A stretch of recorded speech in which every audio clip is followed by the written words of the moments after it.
ጤና ይስጥልን ክብራትና ክብራን አድማጮቻችን እንደምን ዋላችሁ። ከሁሉ አስቀድመን መልካም ሰንበት መልካም ለተቅዳሜ እንዲሆን እንመኛለን። ይሄ ከሰዓት ባለው ፕሮግራማችን እነሆ ጀምሯል። የቴክኒክ ባለሙያችን አላና ዳኖቭ ናት። የተከበራችሁ አድማጮቻችን በቅድሚያ የሰዓቱን ዜና እናቀርብና ወቅታዊ ዘገባ ዛም ሳምንታዊ የመዝናኛ ፕሮግራም እናቀርባለን።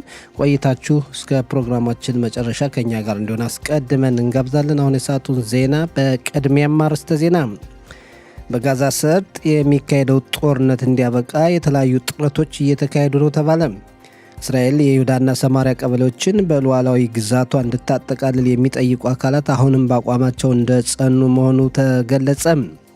የሊባኖስ ሂዝቦላ ድርጅት መሪ የነበረው ሐሰን ናስራላና ሌሎች አመራሮች የተገደሉበት አንደኛ ዓመት መታሰቢያ በቤይሩት እና ሌሎች አካባቢዎች እየተካሄደ ነው። ኢራን በኒውክሌር ፕሮግራሟ ዙሪያ ከሀያላን ሀገራት ጋር ለመደራደር ፈቃደኛ ለመሆኗ ከአሁን በፊት የተጣለባት ማዕቀብ እንዲታደስ ምክንያት ሆነ ተባለ። የሚሉት የሰዓቱ ዋና ዋና ዜናዎች ናቸው። ዝርዝሩ እነሆ። በጋዛ ሰርጥ የሚካሄደው ጦርነት እንዲያበቃ ጥረቶች እየተካሄዱ ነው ተባለ። የአሜሪካው ፕሬዝዳንት ዶናልድ ትራምፕ እንዳሉት የጋዛውን ጦርነት ለመጨረስ የተለያዩ ውይይቶች እየተካሄዱ ነው። በአካባቢው ያሉ ሀገራትም ተሳታፊዎች ናቸው። እስራኤልም ስለ ድርድሩ መረጃዎችን ተቀብላለች፣ ሐማስም ያውቃል ብለዋል ፕሬዝዳንት ትራምፕ። የአሜሪካ መንግስት የመካከለኛው ምስራቅ ልዩ መልእክተኛ ስቲቭ ዊትኮፍ እና ኩሽነር ከጠቅላይ ሚኒስትሩ ጋር ትላንት በነበራቸው ግንኙነትም ጦርነቱን መጨረስ ያስፈልጋል የሚል መልእክት ማስተላለፋቸው ተገልጿል ተብሏል። ጠቅላይ ሚኒስትር ቤንያሚን ኔታንያሁ የፊታችን ሰኞ ከአሜሪካው ፕሬዝዳንት ዶናልድ ትራምፕ ጋር ተገናኝተው ከተወያዩ በኋላ ጦርነቱን ለማስቆም የሚያስችል ስምምነት እንዲሆን የአሜሪካ ልዩ መልእክተኞች ጥረት ያደርጋሉ ተብሎ ይጠበቃል።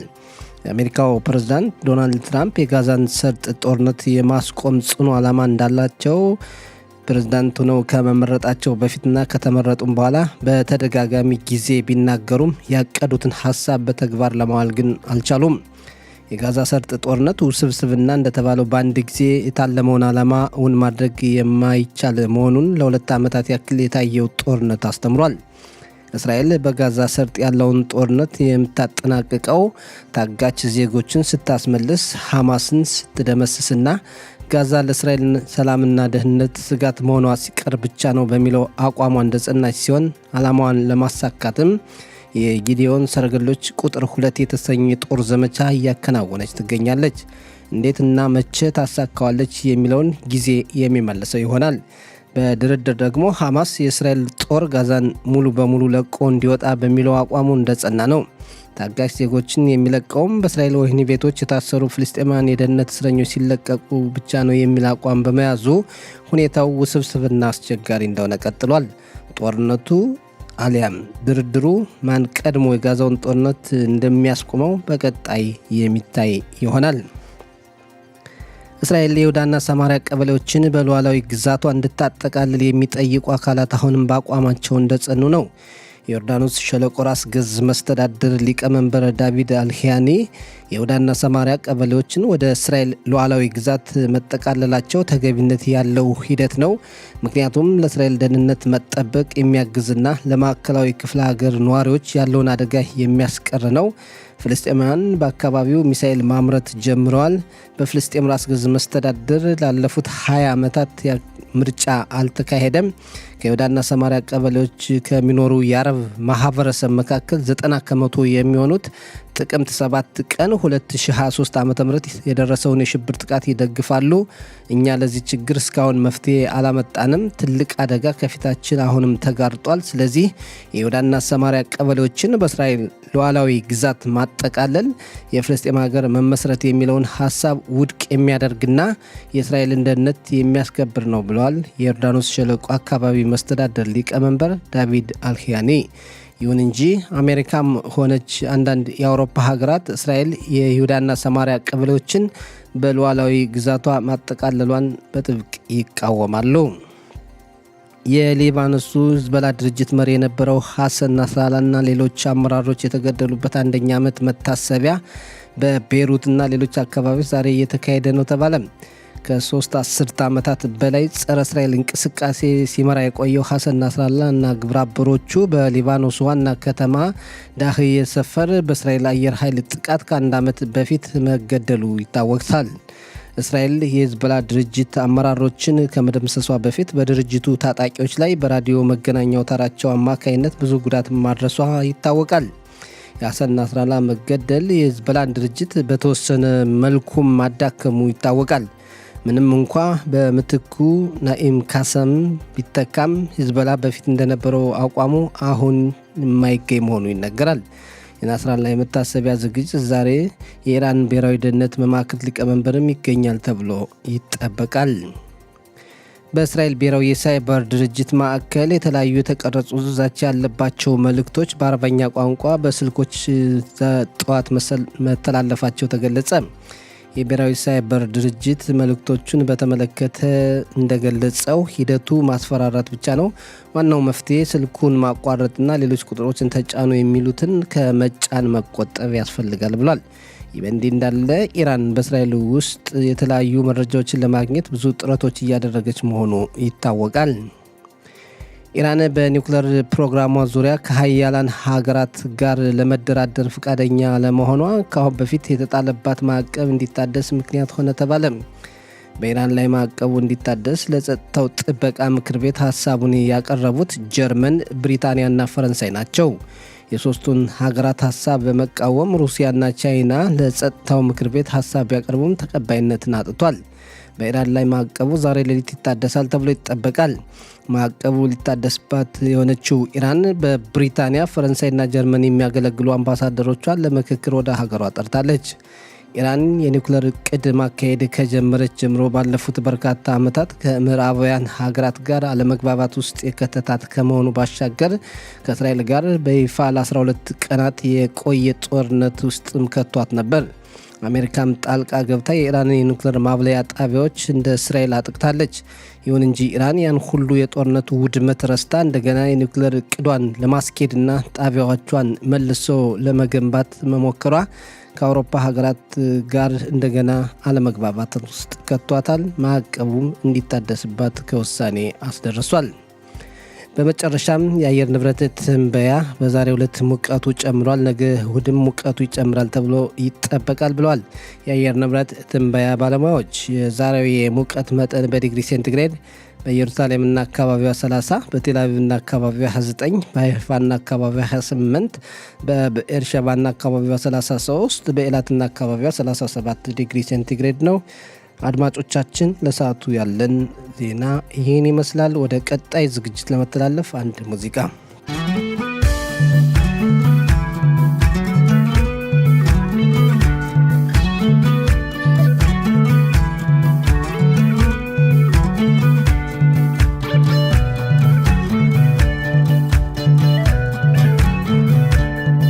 አንቺ የመቻል ምን ይከፋል ኮርጋ ገር ይሰፋል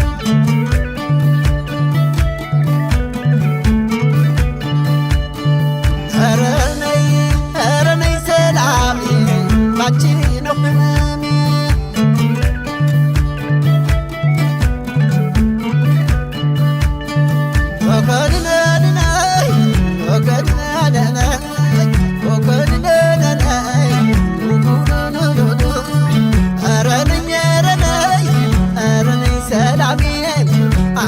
ካላገኘው አልድን ከህመሜ ምነው በአደባባይ እራቅሽኝ ሰላሜ አንቺን በማጣቴ አለሁ ታምሜ እስኪ አትነካኩኝ አታጨናንቁኝ ሰላሜ ካልመጣች ጤናም አላገኝ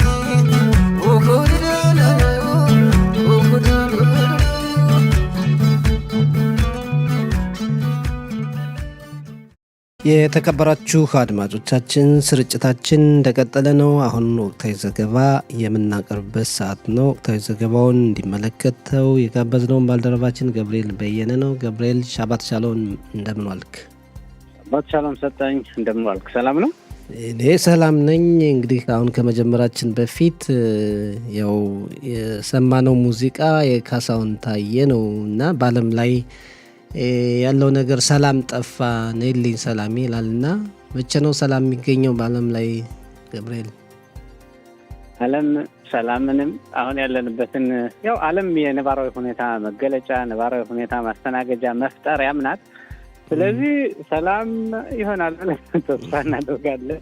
እንደ ሙዚቃው ቢሆን ደስ ይላል፣ እንደ ዜማው ቢጣፍጥ ደስ ይላል። ግን እንደምታየው ዓለም የምትስተናገደው በሰዎች ፍላጎት ነውና የሰዎች ፍላጎት አንዳንድ ጊዜ ሰላምን ያሳጣል፣ አንዳንድ ጊዜ ደግሞ ሰላምን ያመጣል። እንደዚህ ነው። በዓለም ላይ እንደው ሰላም ሰፍኖ ያውቃል? እንደው እኛ ሃይማኖታዊ ሰዎችን ባንሆን እንደው ከመጀመሪያውም አንስቶ የመለያየት ብዙ ችግሮች አንዱ ባንዱ ጋር ያው ጸቦች፣ ጸሎች እንደነበሩ ነው የምንሰማው በታሪክም ተጽፎ የምናገኘውና እንደው ባለፉት ዓለም እንግዲህ ከተመሰረተ አንስቶ እስካሁን ድረስ ከተፈጠረ አንስቶ ሰላም ሆኖ ያውቃል ማለት ይቻላል? አብዛኛው ሰላም ቢሆን ነው ዓለም ያለችው እያስባለሁ። አብዛኛው ነገር ሰላም ቢሆን ነው ዓለም ያለችው እያስባለሁ። ግን ምን አለ መሰለህ ሰጠኝ፣ እኛ ራሳችን እንደ ሰው ብቻችን እንዲሁ አሁን አንተ በግልህ እኔ በግልህ ሰላም የምለውን ነገር እንዴት ነው የምናስተናግደው? ሰውነን እና ፍላጎቶች አሉ። ፍላጎቶችን ለማግኘት በምንቀርብ ቁጥር እንቅፋት ይኖራል። ይሄ እንቅፋት ጦርነት ነው ብለህ አስበው በሀገሮች መካከል ሲከሰት። ግን አብዛኛው ነገር ሰላም ቢሆን ነው ከእንቅፋታችን አልፈን ወደ ቀጣዩ ህይወታችን የምንራመደው። ስለዚህ በዓለም ላይ እንደው ሰላም የምንለው ነገር የሚናገው በጦርነት ነው ብለን እንኳን ብናስብ ጦርነቱን ብናቋርጠው ነገ ጹናሚ ይነሳል፣ ነገ አውሎ ነፋስ ይነሳል፣ ነገ የሆነ ነገር ይከሰታል። ስለዚህ የሰውን ልጅ የሚያሳዝን የሰውን ልጅ ወደ አልፈለገው ሁኔታ የሚወስድ ነገር ሊከሰት ስለሚችል ሙሉ በሙሉ ሁሉ ነገር ሰላም ሆኖ ነጭ ርግብ ብቻ የሚታይበት ጊዜ አለ ብዬ ማመንም አልፈልግም። እንደዛም አይመስለኝም። እኔ ራሴ ለወደፊትም ይሆናል ብዬ እኔም አላስብም እንዳንተና። ምክንያቱም ከአሁን በፊት አንጻራዊ ነው። ምክንያቱም አንጻራዊ ነው ሁሉም ነገር ሊሆን የሚችለው በትክክል እና ያው ሁለት ነገሮች ጎን ለጎን የሚሄዱ ነው፣ ሰላምም ጦርነትም። በውስጥም ያለው ነገር በአጠቃላይ ሰላም ሲባል እንግዲህ መቼም እንደው ጦርነት ባይኖር እንኳን ሌላ ችግሮች ይኖራሉ፣ በአካባቢ የተለያዩ መሰናክሎች አሉ እና እንደው ወደ ሌሎች ርዕሰ ጉዳዮች ከማለፋችን በፊት አሁንም ሰላም የናፈቀው አካባቢ ነው እና በተለይ እንደው መካከለኛው ምስራቅ እንደተባለው ሰላም የሚሰፍንበት አካባቢ ባይሆንም ለጊዜው እንኳን እስራኤል የቆየችበትን ለሁለት ዓመታት ያክል የተካሄደውን ጦርነት የሚያስቆም ሁኔታ እንደው ይኖራል ወይ? አሁን የአሜሪካው ፕሬዝዳንት ደጋግሞ እየተናገሩ ነው፣ ድርድሮችም አሉ ይባላል እና እንደው ይፈጸማል ብለህ ታስባለህ? ተስፋ አድርጋለሁ። ግን በመካከለኛው ምስራቅ ጦርነት እንዳይኖር አንድ ስትራቴጂ በደንብ አርቆ መንደፍ የሚችል መሪ ህብረተሰብ ያስፈልጋል። ሁለት አይነት እንደ ዶናልድ ትራምፕ አይነት ሁለት አይነት መሪዎች ያስፈልጋሉ ብዬ አስባለሁ። ምክንያቱም ምን ማለት ነው? አሁን የእስራኤል ጠቅላይ ሚኒስትር እንደ ዶናልድ ትራምፕ የሚያስቡ ቢሆን ዓለም የሆነ ነገር የሚገለባብጡ ቢሆንና በአሜሪካም ድጋፍ የሚያገኙ ቢሆን ምናልባት ተጋለንም ሙተንም ወደ ሆነ ነገር ጥግ እንደርሳለን ብዬ አስባለሁ። ግን አሁን በአሜሪካ መንግስታቸው አንድ ነገር ሲሉ ከላይ የሆኑና ማሳካት የሚፈልጉትን አሳክተው እዛ ነገር ሲወርዱ ታያለህ። በእኛ በኩል ደግሞ ብዙ ስኬቶች አሉ። በተለይ በመሪዎቻችን ላይ ግን ሀገሪቱን በዲፕሎማሲ በጦርነት ብዙ ነገሮች እንዴት አድርገው ሊያሸንፏት እንደሚችሉ እየታየ አሁንም ግን የሚፈልጉትን ነገር አሳክተው ወደ ሰላም መመለስ የሚፈልጉ አይመስሉም። አቅም የላቸውም እንዳትል የማይታመን ነገር ነው የሚሰሩ። አንዳንድ ጊዜ ግን የሆነ የሚያሳዩት ነገር የአገሪቱ ወደ ሰላም እንድትቀርብ አያመጣም። አሁን ሐማስን ቅድም እንዳልከውን በዜና ሰምቻለሁ። ዜናህን ሰጠኝ። የናስራላ ዋናው ስንፈራ የነበረው ሰሜን እስራኤል አካባቢ የራሳችን ክልል ላይ አንድ ድንኳን ለመጣል ከ2 ዓመት በፊት ስንሰጋ የነበረው ናስራላ ይቆጣል ብለን ናስራላን ካለበት እዛው ላይ ቀብረን ዓለም ምንም ያላለን ያልፈራን ሰዎች አንዳንድ ጊዜ ደግሞ የሆነ ማድረግ የሚገባንን ነገር ሳናደርግ ቆይተን በዓለም አቀፍ መድረክ ይበቃችኋል፣ አገር ስጡ፣ እናንተ እስካሁን በዛ ምናምን ሲባሉ ስንሰማ መቅረፍ የምንችለው ነገር ነበረ ብዬ ስለማስብ ወደ መሪዎች ይሄንን ነገር ትንሽ መደፍደፍ እወዳለሁ ሰጠኝ።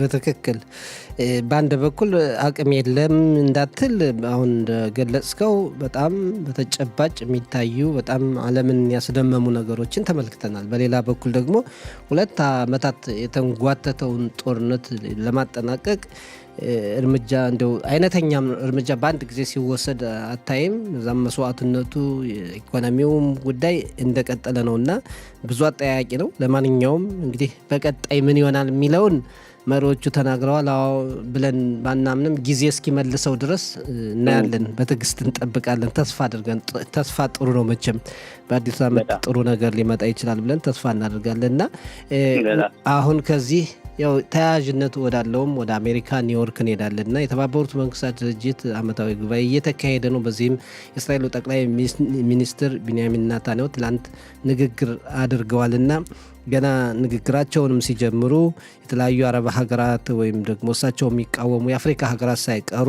መሪዎቹ የወጡበትን ሁኔታ ተመልክተናል እና አንተም ትላንትና ያው ስራ ላይ ስለነበርክ በሰፊው የተመለከትከው ሁኔታ ነው እና የጠቅላይ ሚኒስትሩ ንግግር ይዘቱ የተጠበቀውን ያክል አምጥቷል ወይ? እንዴት ተመለከትከው? በአጠቃላይ መልካም ሰጠኝ። እንግዲህ ጠቅላይ ሚኒስትር ቢንያሚን ኔታንያሁ ትናንት በተባበሩት መንግስታት ድርጅት ባደረጉት ንግግር ብዙ ነገሮችን ብለዋል። ንግግራቸውን እንዲሁ ስታየው ለፍልስጤም ሀገር እውቅና ለሰጡ ሀገራት ሰጠኝ እናንተ ውሳኔያችሁን አስተላልፋችኋል። እስራኤል ምንም አለች አላለች፣ ለሰለሰችም ሻከረችም ለውጥ የለውም የሚል አንድምታ ያለው ይመስላል። ጠቅላይ ሚኒስትሩ አሁን እንዳልከው ንግግር ወደሚደረግበት ቦታ ሲያመሩ እሳቸውን የሚተቹ ጩኸቶች ነበሩ። ጩኸቶች ተሰምተዋል። ታዳሚዎች ወጣው ሲሄዱ ይታያል። ይህ በእሳቸው ላይ ተጽዕኖ ለመፍጠርና ተፈላጊ እንዳልሆኑ ለማሳየት ነው። ይሄ ነገርም የሚጠበቅ ነው። ይህ ለእሳቸው አዲስ አይደለም። የፈጠረባቸው ነገር አይታየኝም። ንግግራቸውን ሳይዛባ ያቀረቡ መሪ ናቸው። ጠቅላይ ሚኒስትር ቢንያሚን ኔታንያሁ ከማይታሙበት አንዱ በተለይ ንግግር ለማድረግ የተካኑ ናቸው። የንግግር ሰዎች ናቸው። ንግግራቸውን በሚገባ ሳይዛባ ነው ያስተላለፉ። ዋናው ነገር ሰጠኝ በንግግራቸው ምን አሉ ወደምንለው ስንመጣ ነው። እንግዲህ ምን የተባለ ስንል ነው ትልቁ ነገር የሚመስለኝ። ስለ እሳቸው በንግግራቸው ምንድነው ያሉ? በተቀዳሚነት የሰጡት ስለ ተጠላፊዎች ሁልጊዜ እንደሚያስቡ ተናግረዋል። ሰጠኝ ሐማስ የሚቀርብለትን ሀሳብ ለመቀበል ፈቃደኛ ከሆነ ጦርነቱን ለማቆም ይቻላልም ብለዋል። የጋዛው ጦርነት በእያንዳንዱ እስራኤላውያን ላይ ተጽዕኖ እየፈጠረ እንደሆነ ትናንት ጠቅላይ ሚኒስትር ቢንያሚን ኔታንያሁ ያሳውቀዋል አለም።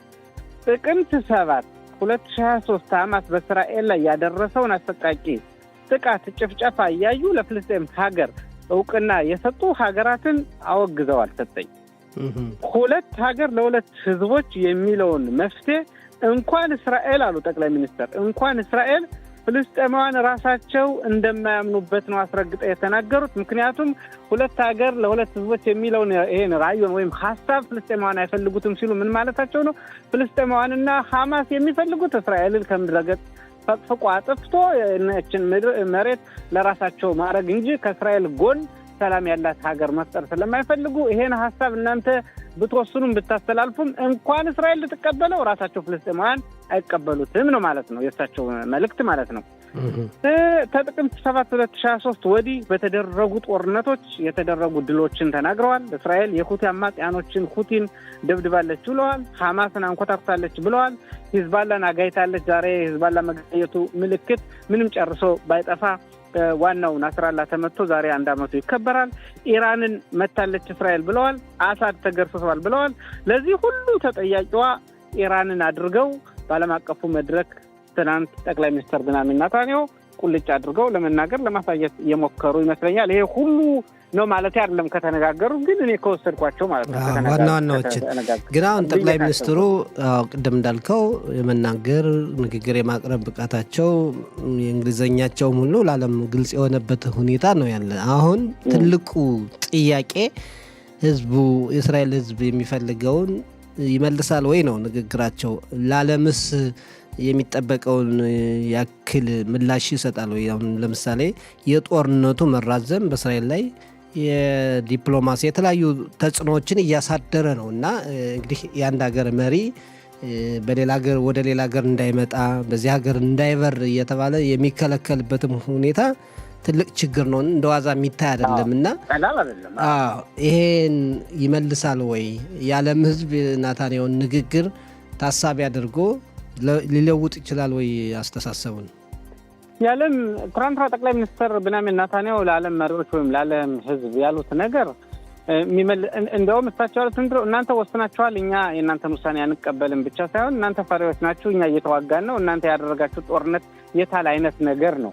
ስለዚህ ይሄ ነገር አሁን እኛ የምናደርገው ጦርነት የእኛ ብቻ አይደለም፣ ነገ እናንተን ውስጥ ገብቶ የሚረብሽን ነገር ነው እኛ ዛሬ እየተዋጋን ያለ ነው ለማለት እንጂ የወሰናችሁትን ውሳኔ ለመተው አሁን እድሉ አለ፣ እንደዚህ እንነጋገር፣ እኛ ይሄን በማሰብ ነው ብሎ ከመሪዎች ጋር የመቀራረብ የሚመስል ንግግር አልተሰማም።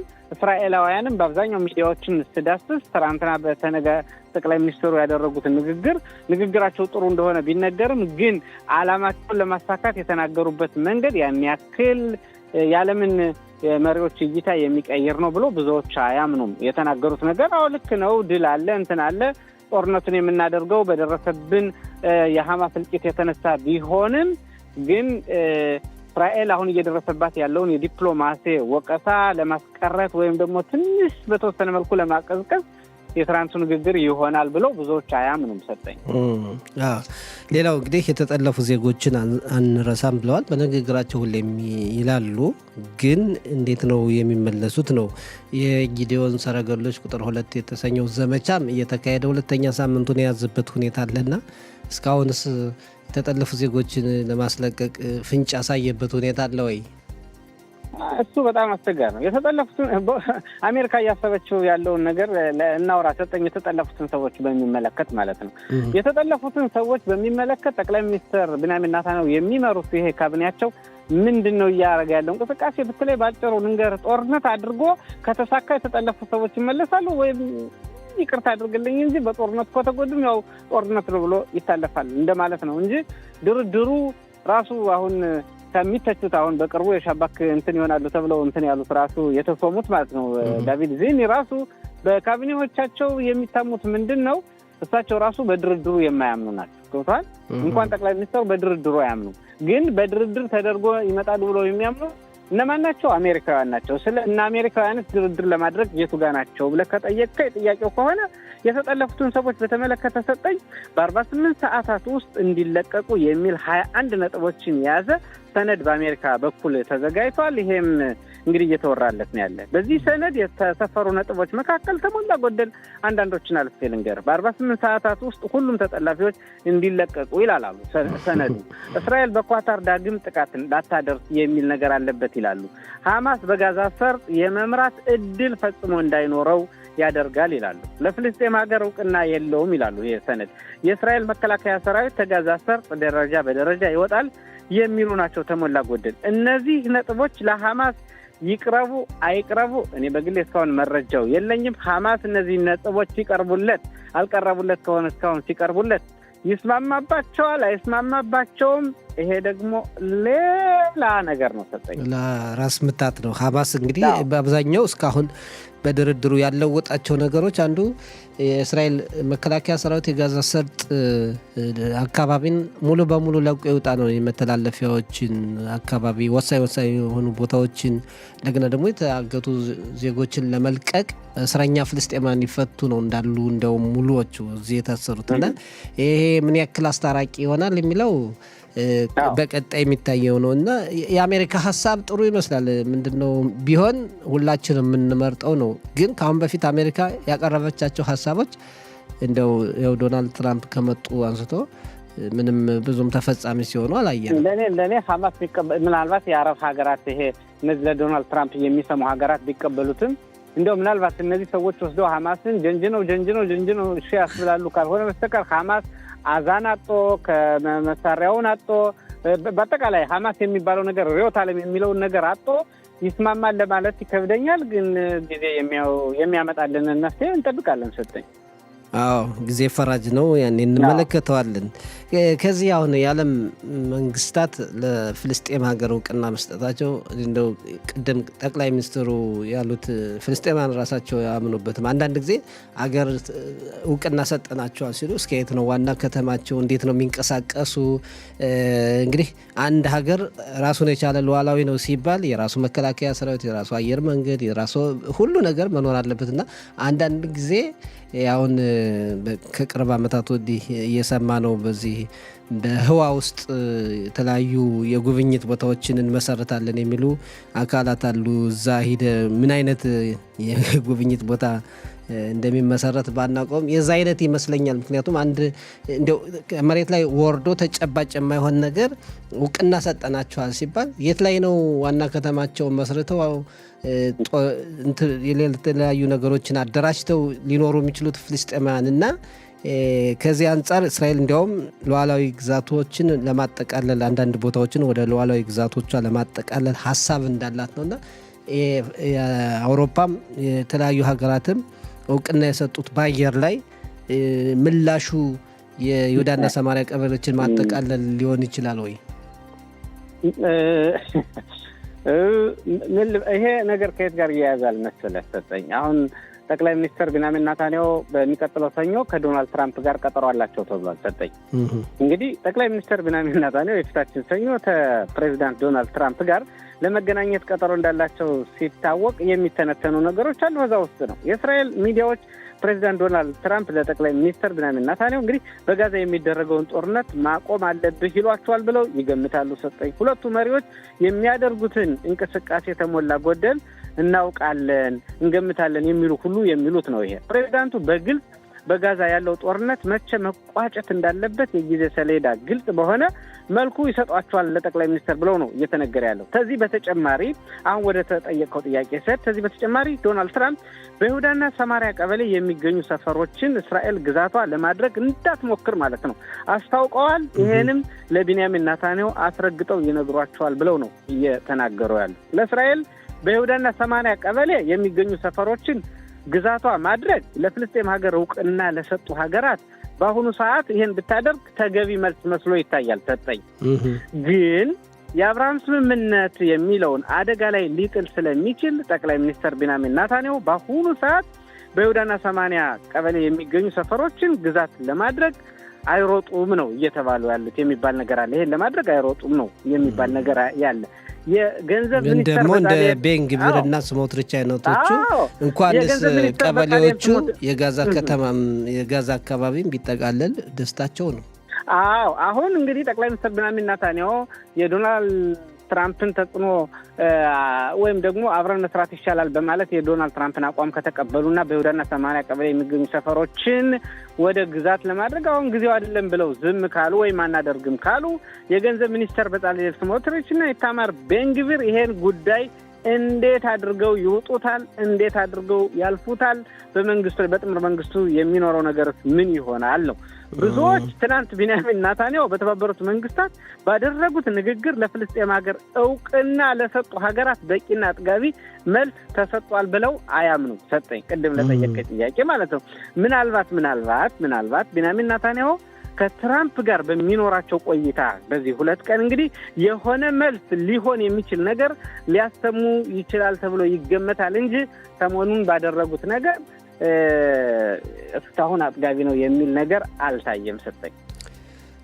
አስቸጋሪ ነው ያለው ነገር ውስብስብ ነው። አሁን ይሄ መካከለኛው ምስራቅን ያለምን ተጨባጭ ሁኔታ ለመተንበይም በጣም የሚከብድ ነው እና በየቀኑ የተለያዩ ለውጦች ያለበት ነው።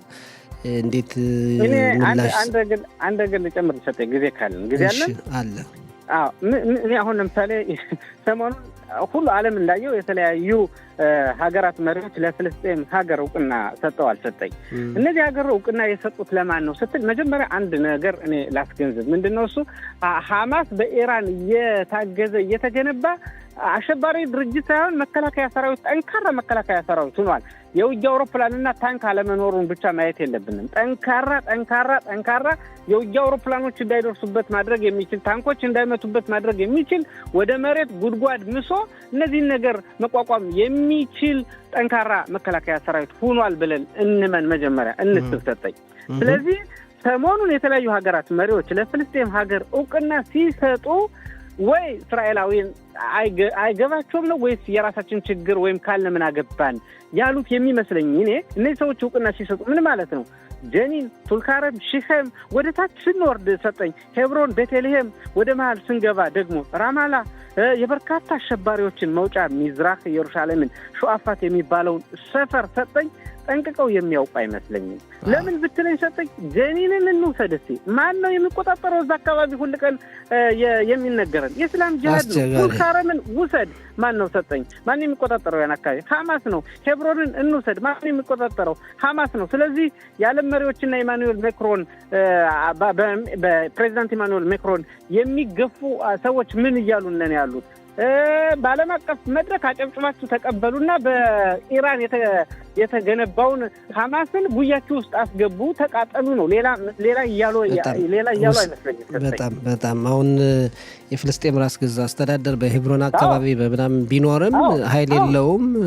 የሐማስ ሰዎች እየበረቱ የመጣበት ሁኔታ ነው ያለና ለማንኛውም በቀጣይ እናያለን። ገብርኤል በጣም ነው እናመሰግን። መልካም ሰንበት፣ መልካም ለተቀዳሚ ይሆንልህ። አመሰግናለሁ ሰጠኝ። መልካም ቀን።